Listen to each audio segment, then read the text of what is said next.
अरे केशव, ये सड़ा सा बैग इसका रखा है यहाँ पे, हटाओ इसे यहाँ से। अरे शिखा, ये क्या बदतमीजी है? बदतमीजी क्या, ये बैग किसका, कितना गंदा बैग है, कौन आया घर में? वो माँ का बैग ही है, माँ ही हुई है ना। माँ आई हुई है? पर क्यों, क्या जरूरत है यहाँ पे आने की? और तुम्हारी माँ यहाँ पे बिना बोला आ कैसे गई यहाँ? तभी मैं सोचूं ये सड़ा हुआ बैग किसका है, तुम्हारी माँ का ही हो सकता है ऑफ कोर्स।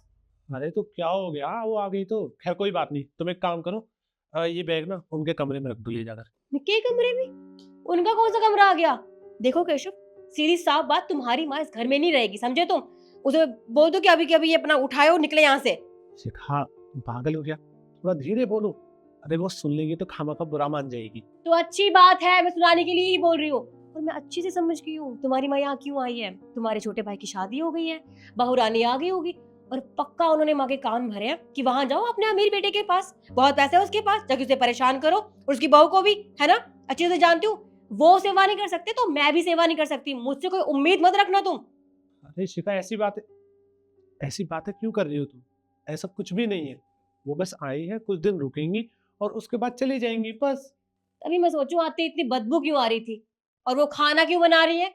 राशन फ्री में आता है, पैसे तुम देते हो राशन के केशव, वो नहीं खरीद के देती है। और मुझे कुछ नहीं पता, वो आते ही नुकसान करना शुरू कर दिया उन्होंने।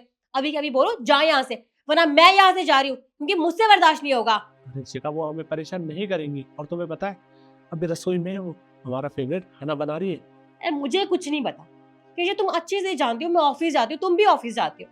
यार मैं सुबह उठ के उनके लिए नाश्ता नहीं बना सकती, मैं बहुत बिजी होती हूँ, मुझसे उनकी सेवा नहीं होगी। मुझे कुछ नहीं पता, मैं कोई काम नहीं करने वाली। या तो अपनी माँ को यहाँ से भगाओ, ना तो मैं अपने मायके चली जाऊंगी। ठीक है, कोई बात नहीं। तुम चाहती हो ना कि माँ जी यहाँ पे नहीं रहे, तो मैं उनको बुला देता हूँ, तुम खुद उससे बात कर लो। ठीक है, मुझे कोई दिक्कत नहीं है, मैं कर लूंगी बात, बुलाओ अपनी माँ को। माँ, माँ जरा बाहर आइए। धर्मशाला समझा हुआ है हमारे घर, संभाल।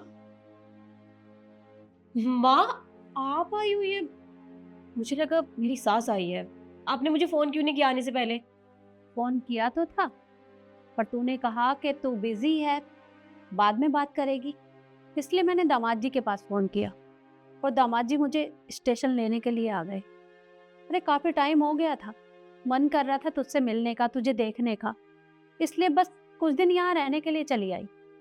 पर मुझे नहीं पता था कि मेरा यहाँ आना तुझे अच्छा नहीं लगेगा। मैं चली जाती हूँ यहाँ से। अरे माँ, ऐसी बात नहीं है, मुझे लगा मेरी सास आई है इसलिए मुझे गुस्सा आ गया था। वैसे काम की वजह से इतना बर्डन है कि गुस्से गुस्से में ये सब बोल दिया। आपको नहीं बोला था, इनकी माँ को बोला था। सास से क्या मतलब है तेरा? माँ तो माँ होती है ना। और ये मत भूल, इस घर पे मुझसे ज्यादा हक दामाद जी की माँ का है। उनका जब मन करेगा वो यहाँ आ सकती हैं, पर तू उन्हें रोक नहीं सकती। पर अब मुझे समझ में आया कि दामाद जी की माँ यहाँ क्यों नहीं रहती। अरे तूने तो हमेशा हमें यही बताया था ना कि उनका गांव में मन लगता है, उन्हें यहाँ रहना अच्छा नहीं लगता। पर दरअसल बात तो ये है कि तुझे उनका यहाँ रहना अच्छा नहीं लगता, इसलिए वो यहाँ नहीं रहती। पर बेटा, मुझे तुझसे ये उम्मीद नहीं थी। अच्छा माँ ठीक है, मुझसे हो गई गलती, आई एम सॉरी, आज के बाद नहीं बोलूंगी। पर इतनी सी बात को लेकर आप तो गुस्सा मत करो ना प्लीज। माफी मुझसे मत मांगो, माफी मांगो दामाद जी से, उनकी माँ से। अगर ये लोग तुझे माफ कर देंगे तो समझ लेना कि तेरी माँ भी तुझे माफ कर देगी। और दामाद जी, अब मैं यहाँ नहीं रुक सकती, आप मुझे स्टेशन छोड़ाइए। अरे नहीं माँ, कोई जरूरत नहीं है। आप आए हो तो 3-4 दिन रुक कर ही चले जाओ। इसकी बातों का आप बुरा मत मानो, कोई बात। नहीं बेटा, अब मैं यहाँ नहीं रुकूंगी, क्योंकि अगर मैं यहाँ रुक गई तो मेरी बेटी को उसकी गलती का एहसास नहीं होगा। उसे भी तो पता चलना चाहिए कि उसने क्या गलती की है। मैं गाड़ी के पास आपका वेट करती हूँ, आप नीचे आ जाइए। माँ, माँ मेरी बात तो सुनो। केशव, केशव प्लीज आप माँ को समझाइए ना, मैं दोबारा ऐसी गलती नहीं करूंगी प्लीज। सॉरी शिखा, मैं कुछ नहीं कर सकता। अरे पर वो मेरी माँ है केशव, प्लीज सुनो तो। सॉरी, मेरी गलती है।